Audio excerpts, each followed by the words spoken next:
4 off of the penalty, and that clock keeps moving, Dan, now down to 3:20 to go. You're right about that clock, and Coach Tom Kraft is electing to just run out the clock and possibly give it to his best field goal kicker. 2nd down and 4. King floats it to the end zone, incomplete. And King took a hit at the very end of that release, as it'll now bring up a 3rd down and 5. Does Nicholas King have the stuff of champions? If he does, he's going to have to bring it out right now. Jimmy Camacho, if they don't gain another yard, would be on for a 46-yard try, which in our case would be a little bit past his range. Right. But it would make an interesting scenario. In this type of situation, I wouldn't mind Nicholas King taking a hold of the ball and then taking off with it. Well, SAC has 11 men in the box here on a 3rd and 5. Shotgun snap, pass rush coming, wings it out to Stallone, 1st down, and he's out of bounds at the 22-yard line. Critical 3rd down pickups, 2 on this drive, move the chains, and that defense, which is oh so tired here with 3 minutes to go, is still on the field. Boy, was Nicholas King on his toes right there, understanding that there's an all-out blitz coming and going to his fast option right there. Great pickup, 1st down. Well, I have a feeling it's going to come down to this offensive drive. 2:49 to go, and the clock keeps moving. 2:46, play clock down to 9. Mounties lead by 2. 4 wide set, Burton in the slot. It's a pass. King looking in pressure and throws it away. 2nd and 10. Smart play right there, and it just shows you how important and how valuable it is to have an elusive quarterback right there. Most times that would be just a sack, but right there being able to roll out, use his speed, and just throw the ball away, and they live another day, right? They really do. Keeping themselves in business here on a 2nd and 10. They've been 2 for 2 on 3rd downs on this drive. The 8th play of this march that started in their own end. 7 men on the blitz. Back to throw. King wings it out near side and is hauled in. That'll be almost a 1st down for Duran Burton, the sophomore, with his 4th reception. Keep that clock moving. Now down to 2:21 to go here in the football game. In regulation, that is. I would like to know where Jimmy Camacho likes the ball, whether it's on the left hash mark or the right. Him being a righty, you would think it would be on the right-hand side. This would be very impressive if they chew up the clock and just score the game-winning touchdown. True. 2 minutes to go. 3rd down and 5. Handoff to Foster. Has room to the 20. 15. Slips a tackle to the 5. Bouncing to the end zone. Touchdown, Tigers. Denzel Foster. 2 touchdowns in as many minutes. He would not be denied. 6 points for Foster. Not tonight. This is Denzel Foster's night. All year long, they've ridden Denzel Foster, and they continue to. And it seems like this one just might be a RCC victory pending a minute 52. Can the Mounties mount something? Mounties mount something? Did you really just say that? The Tigers convert 3 3rd downs on this drive. They only had 4 1st downs in the entire first half. It was the worst offensive production for the Tigers in 2 years in the first half. They trailed by 11 and were just about ready to call this one a final in favor of Mount SAC, but the Heart of Champions, they rallied off to score the final 15 points to take a 28-24 lead. Listen to this crowd, all on its feet here at Wheelock Stadium. The extra point will make it a 5-point ball game, and Dan, are you ready? It comes down to a Mount SAC drive to either win it for the Mounties or Riverside will push the Mount SAC, led by Bob Jastrab offense, to their 2nd consecutive playoff exit. Boy, and it all starts with first this extra point. It looks like they're going for 2, Nick. Yeah, because a 6-point game means that if Mount SAC does have a touchdown, they still have to make a field goal. I understand the call as Joshua Savage trots onto the field. What a masterful comeback. They trailed 24-13 and rallied off 15 consecutive points as Tom Kraft will have to burn another timeout. I think they already burned one. Boy. I think in junior college you can burn as many timeouts as you want in one play, but I think that's kind of embarrassing that off of the timeout, you don't even have the call correct. You Too have much to burn another excitement one. right there. That's all it was. I mean, a little bit of dispersed energy going around on that sideline with that last score by Denzel Foster, who now has 2 touchdowns in this one. 28-24, 152 remaining in this one, Nick. And a reminder, make sure to follow St. John Bosco Broadcast on Twitter, Extreme Action Sports, both on livestream.com to go along with YouTube. And make sure to hit the follow button as well. 1:52 to go. It has been a thriller here from Wheelock Stadium. Denzel Foster, 2 touchdowns and 3 third downs on that drive alone to put them up by 4. Well, first things first, I got to give you credit. You called this one. This one was going to be a shootout. Yeah. This one was going to come down to the last minute, and it sure is coming down to it. 2-point conversion, a 4-wide set. Marenko and Stallone in the slot. SAC bringing everyone on the line. Safety creeps up there to the line of scrimmage. Pass rush coming. King evades. He's not even going to be close. That'll be the second 2-point conversion. That's no good, but I have no problem with that. 28-24 in a defensive slugfest. Despite 3 red zone opportunities for the Tigers, and they couldn't convert on all 3. Denzel Foster has changed that. Their offensive woes, no more. Now with 1:52 to go, 28-24 our score. First things first, special teams is so important right now. Right now, a great kickoff is needed. Jimmy Camacho better get this one in the end zone. Right. Second thing, 4 turnovers for the Mounties. Yeah. You shouldn't even win this type of a ball game right now. Really, yeah. They have, outside of the turnovers, they played extremely well offensively. They racked up over 300 yards in the first half, but it has been the second half mistakes, the Broughton pick and the Tolbert turnover, that have really been the difference. Here with 1:52, what is the play calling as Mount Sac has 0 timeouts? Well, that's the most important thing. With 0 timeouts, it's got to be fast, and I mean an exaggerated fast movement. A lot of passes to the outside.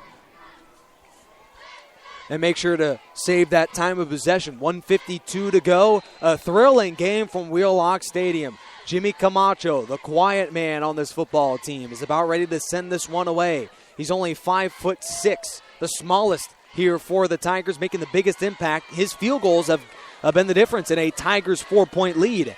As from the 1-yard line goes Hill to the 10, Convoy 15, and he's hit hard. Pummeled at the 20-yard line. Tackle made for the Tigers by Bajan Hill out of Vista Marietta. That'll be his first tackle, and a big one, 147 now in the football game. Boy, that's got to be like the 8th hard hit we've tallied tonight. At least. Because this game has been just so explosive on the defensive end and in the hits category for sure. Justin Allo for Mount Sac. In a dream scenario, a win will put you into the playoffs on the road against a deafening crowd at Wheelock Stadium. He has 80 yards to go for the touchdown. 1st and 10. Back to throw. Allo wings left side and completes to and here goes Christopher Gill. Christopher gained a 9. Move near a first down. 2nd and 1 now.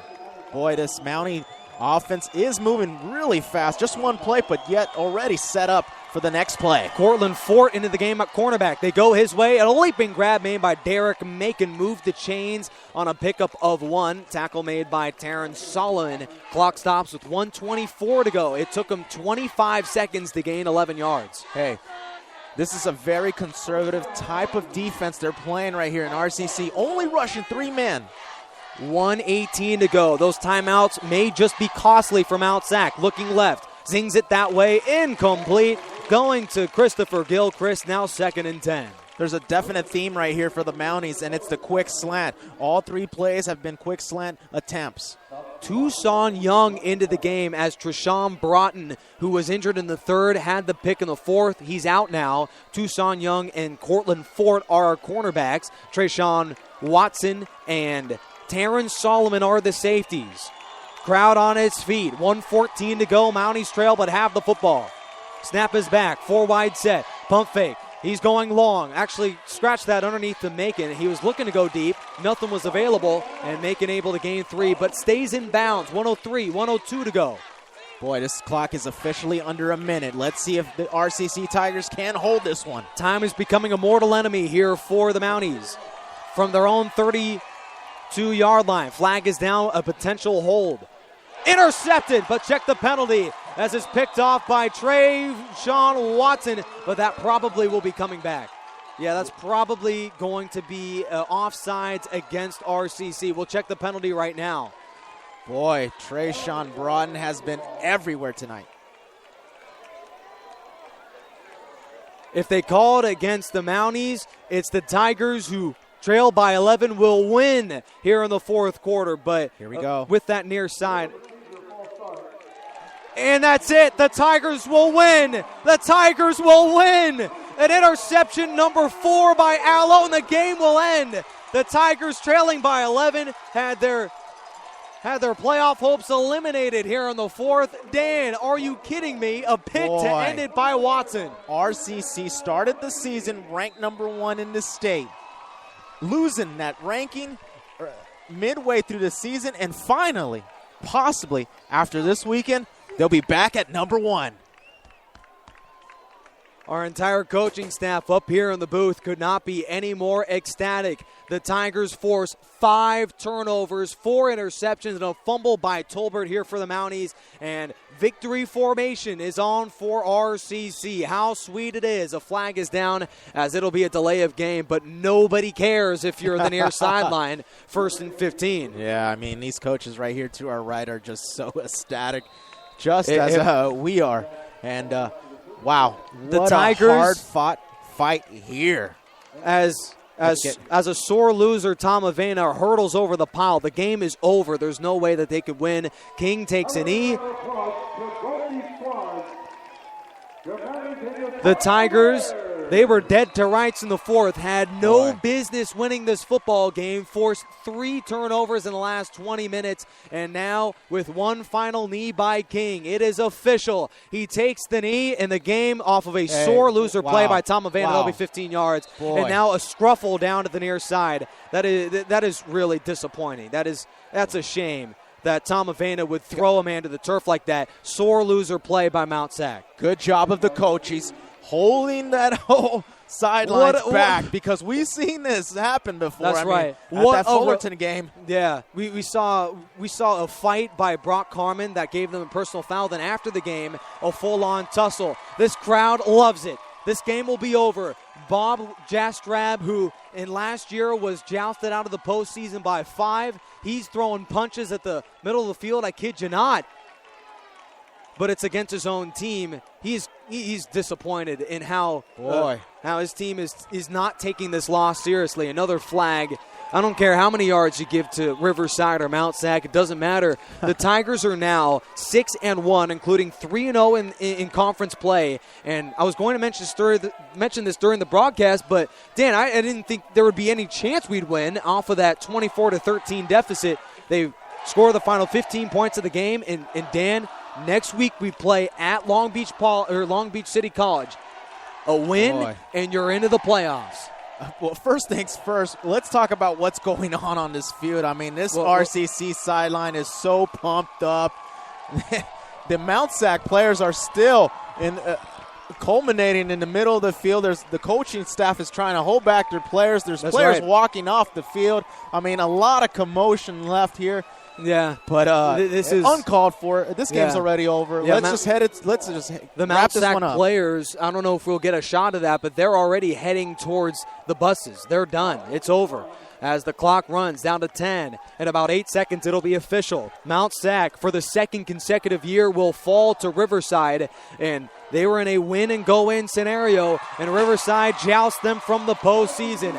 It's a win for Riverside, 3-0 in league play, and a 6-1 start for the Tigers, as this team is ecstatic. They were done. They were eliminated in this game, trailing by 11 in the fourth quarter. Tolbert with a chance to put this one away. Fumbles the football, and that was really the beginning of the end for Mount SAC. I'm going to have to say a rivalry is officially born tonight. I mean, there is no handshaking at the end of this one. None whatsoever. Yeah, that's right. Each team is taking their corner, sort of like a boxing corner in this one. Yeah, Riverside is sprinting their way to the locker room. This is it. This crowd is ecstatic in potentially the most impressive, gutsy, out-of-their-world performance this season. That offense was atrocious, Dan, but the defense came up to play. 5 turnovers forced by them, and the biggest was the Trayshawn Watt